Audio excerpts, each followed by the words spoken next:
The Zastava M70 and 32 ACP, let's check it out.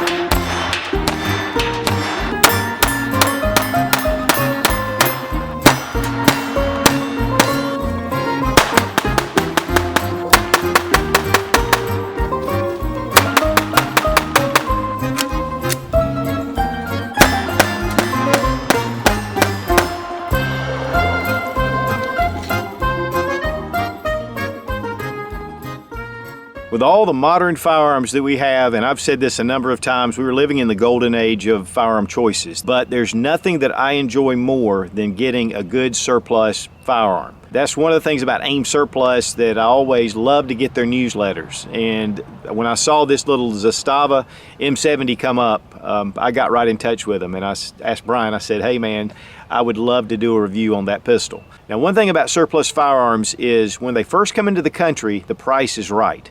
But they're limited quantities, and so it doesn't take long before they get bought up by collectors and shooters and people that just love military and police firearms. And that's one of the things about this. And guys, one thing is, if you wait around and you miss out, the price will just go up. The M70 Zastava. This is made in Yugoslavia and imported by AIM Surplus. There's a number of these being brought into the country right now. Originally, these have been pretty rare. These have been used by Yugoslavian military and some police agencies. The M70 stands for Model 1970, and that's when the gun was designed. It's actually a scaled down version of the Tokarev, the M57, and we'll look at that in just a minute. It does shoot 32 ACP, so the ammunition is fairly available, which makes it pretty nice. These are very popular in Serbia, and they're called the Little B. It's a real popular backup gun for police agencies. Now, we're going to make sure the gun is unloaded. We're going to drop the magazine, and then we're going to check the chamber. And we see that it's empty. One thing you'll notice, it's a very slick action. Now, it's all steel, so it has some weight to it. Once we remove the magazine, it has a magazine disconnect. So there's no action to the trigger until you reinsert a magazine. This does come with 2 magazines, and they are steel. They have the witness slots on either side. It does hold, again, 8 rounds, and it comes with a leather holster, and this is a surplus holster that was with the pistols. It also came with a bore brush, and I took it out, and I'm not sure where it is, but it was a really nice little package. This handgun has a little bit of just some small wear on it, but overall, it's in really excellent condition. I mean, they're in fine condition. Now, one thing about this pistol was when I got it in from AIM Surplus, it was covered in cosmoline. And so it took a little bit of work to get that out. In fact, when I was firing it, it would burn off a little bit of the cosmoline. But that helped protect it from getting rusted. These have been in storage for a long time. It does have the plastic or polymer grips. They have a nice texturing to them, smooth front and back strap. And then we have a CZ logo on the grip. Now, this is not the CZ from Czechoslovakia. This is actually C for Krivina Zastava, caliber 7.65, which is 32 ACP, Model 70. Then here on the other side, made in Yugoslavia. The import marks are very nicely done. They have to be marked on the pistol, and a lot of times you see where it's just really ugly. But serial number and then serial number right here on the pistol. The serrations are angled, so it makes it really easy to be able to pull back, and it gives you a good grip on the slide when you're pulling it back. Now here we have a Zastava M57 Tokarev, and this is one of the pistols, a very iconic pistol for the Soviet Union and for, well, all of your communist countries, including China. This is a very well-made piece. It's very simple, very designed after John Browning's 1911. But this one shoots the 7.62 by 2.5. It's neck down. This particular round is a full metal jacket, 86 grain bullet. These are fairly powerful. In fact, they're purported to go through a lot of body armor because of the velocity. But as you can see, the hammer, very similar. A lot of the characteristics of the pistol are the same. The takedown right here on the Tokarev is a little bit different. It has a clip, which they've done away with on the M70. and the safety is up here on the slide, whereas it's down here at the bottom. But while there are some similarities, there are definitely some differences, and I feel like that the M70 is a lot more refined than the M57. We're going to go ahead and check the trigger pull. It's pretty heavy, but then it's a decent snap. We're going to check the trigger pull weight with our Lyman trigger gauge. 7 pounds 3 ounces.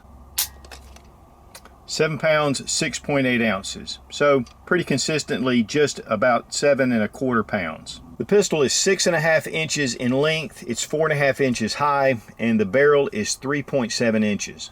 And the weight on the M70, 1 pound 9.6 ounces. Now, being single action, when you pull the trigger, it does not engage the hammer.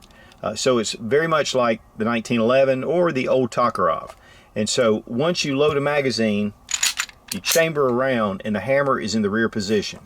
Now we have our safety, it's a frame safety right here. Red is for fire, and so just pull it back and that puts the gun into the safe mode. And so once you pull this out and you want to fire it, you just go forward and then you're able to fire the pistol. Now pull the hammer back so we can check the sights, and you can see that it's just a little notch at the back. This is windage adjustable some, and then we have a front little blade at the front. And then there is some texturing or checkering along the top to reduce glare. Not a bad sight picture, but definitely very minimal, and what was currently used, especially for military police in Eastern Europe. The recoil on this pistol was light. A lot of that has to do with the steel frame and steel slide, but it was really nice. The recoil, the muzzle rise was about kneel. This is really about like shooting a .22, just a little more powerful.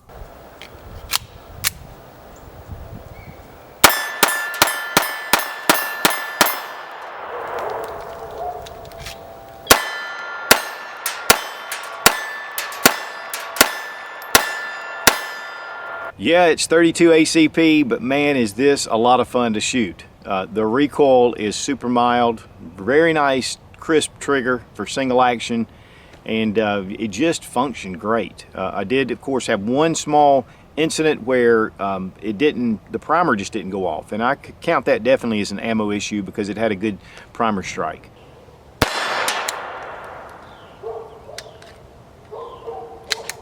We had one malfunction, but we have a good solid primer strike.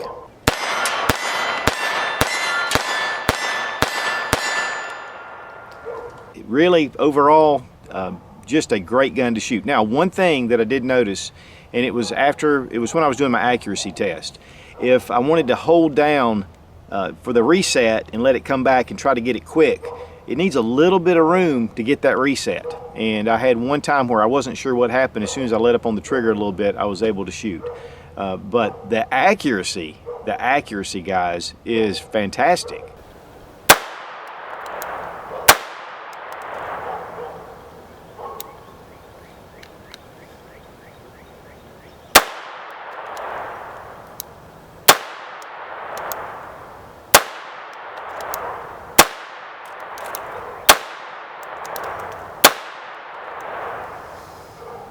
Honestly, I'm very surprised at the accuracy with this pistol. Just one little jagged hole. We were standing only 7 yards, but still, sometimes with these surplus pistols, you never know. Now, I really think this is a brand new pistol, unissued that is, and it just shot great. The recoil is very mild. The trigger pull, again, is really nice. It's single action. The only thing that I had a problem with is I wanted to hold it for reset, and I didn't quite bring it out enough. And so one time I went to shoot and there was nothing, and I realized that I needed to reset the trigger. So if you're going to try to really get those really fast shots up close, and you're just going to have to let it reset. So that was the only thing that I found that was beautiful. In fact, I want to say dadgum. Now, most self-defense experts would say that 380 ACP is about as low of a caliber as you want to go. But yet there are a lot of people that do carry the 32 ACP. In fact, my brother carried a Walther PP for years, but he carried full metal jacket. And one of the reasons why, he wanted to be able, if he needed to use it, to penetrate clothing, especially heavy clothing. But there are a lot of great self-defense loads out there. Some hollow points and Corbon, I know, and PMC and Hornady all make really good self-defense loads. And I think I'm going to do a test on those. I have a number of 32 ACPs, and I'd like to see what they do in jail. But regardless, this is really a collector. It's a timeless piece, you know, designed after the legendary Tokarev, and just a real small version of it in the 32, guys. I'm telling you, if you get one of these, you're going to love shooting it. It's almost like shooting a 22, just a lot more expensive. Now here we have 32 ACP on the left, and this has kind of fallen out of favor with self-defense rounds. You can still get this ammunition, it's pretty plentiful, but this is not today used as much for concealed carry, mainly because the 380 ACP size pistols have gotten just as small as your 32 ACP. The M70 was also designed in a 380 ACP model.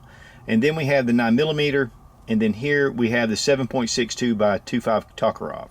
Sometimes these vintage handguns like this feel a little funny when you grab them, but it was a very natural feel to it. The all-steel frame really helps with that weight and with the recoil. And it's a nice feeling handgun, I mean, in the grip. These are still being made today by Zastava in Yugoslavia. Now to break the pistol down, it's a little different. We're going to take the magazine out, make sure that the gun is unloaded. To disassemble, you need to bring the pistol up and depress the recoil spring. And just to let you guys know, this muzzle is not pointing at my face. But what we're going to do is bring that down and just bring the bushing, and you want to keep your thumb over the recoil spring, so it's a little tricky at first. Bring it all the way into the up position, and then just release the recoil spring, just like that. Now we're going to bring back the slide. Sometimes you have to fiddle with the recoil spring to get the slide stop out. There it goes. And we just pull off our slide and our barrel. We're going to pull out our recoil spring. Now we'll pull the barrel out right from the front. One thing you'll also notice is that the trigger just comes right out of the frame. And again, that's very similar to the Tokarev design. And now the gun is completely field stripped. Very simple mechanism. You can still see a little bit of the cosmoline, and then it just fits over the little bar right there. And this actually just fits down into the frame just like this. Now if you want to remove the grips, you'll notice that it's just a smooth surface instead of a screw. You can see that little bar that's inside the grip. Just going to take it and move it over to one side. And this will allow the grip to fall off. And here you can see where the lever just moves from one side to the other, and that just locks it into place. The lever is not accessible on the right side, so you've got to wait till you get the grip off. Just bring the lever into that down position like that, and it'll come right off.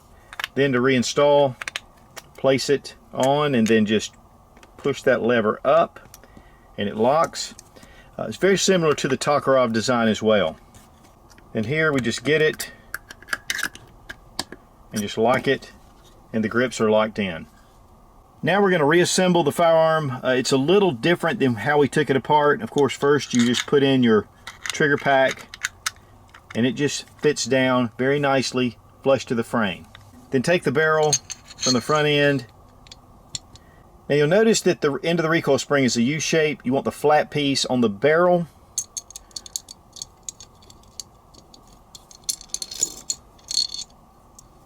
Next we're going to place the slide back on the frame. Be careful because that trigger pack can come out.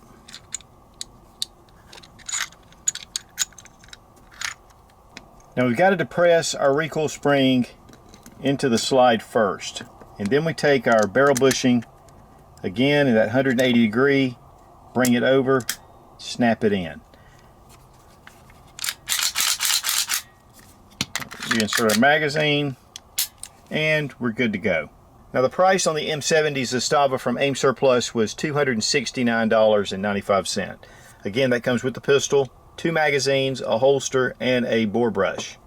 Pros and cons of the pistol. The price is definitely a pro, coming in at about $270 with all the stuff that you get. I think it's really cool. If you like military surplus firearms or you enjoy collecting them, this is definitely a no-brainer. Also, with it being current production, you can get these, you can get the parts and that kind of stuff, you know, without too much trouble. It is a very smooth shooting gun. The recoil is very light, and this would be great for a female shooter. Now, self-defense wise with 32 ACP, that would be more of a con, because, you know, 32 ACP is marginal, but still can be effective. But again, it's not one of the top choices. Also, the weight coming in fairly heavy with it being all steel, that is definitely another con. And for a self-defense pistol, being single action could be an issue as well. But overall, this is a great little pistol to pick up. The price, again, is right. It's just a part of history, and these are just a lot of fun to take to the range. And 32 ACP is still very available in most of your retail stores, and definitely online. And to be honest, compared to most of the surplus pistols that I've found, this is one of the best. I mean, it's just a great little gun. The condition's nice, and it just fits. It's flat. It fits good in the hand. So, and it's very accurate and reliable. I guess I just can't say enough about it. I really like this little pistol. Now, I want to thank AIM Surplus for sending this firearm for the test and evaluation. Guys, check out AIM. It's a great source. They're always coming up with really cool surplus firearms, plus modern and a lot of other great things. It's just one of my go-to sources. And these are just a lot of fun. Guys, if you have a chance to pick one up, I highly recommend it. And guys, you know I love mouse guns, and to me, this is about as cool as Mickey Mouse. Be strong, be of good courage. God bless America. Long live the Republic.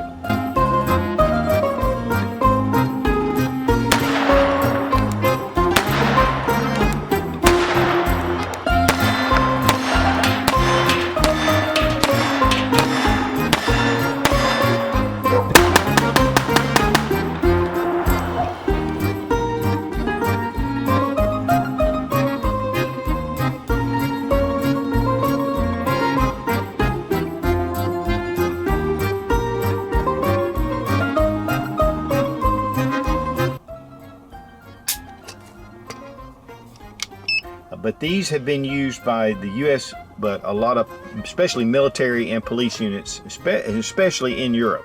And especially in Europe, use that. Consider, okay, now most gun nets, and next we're going to go ahead and insert it onto, next we're going to place it on the frame.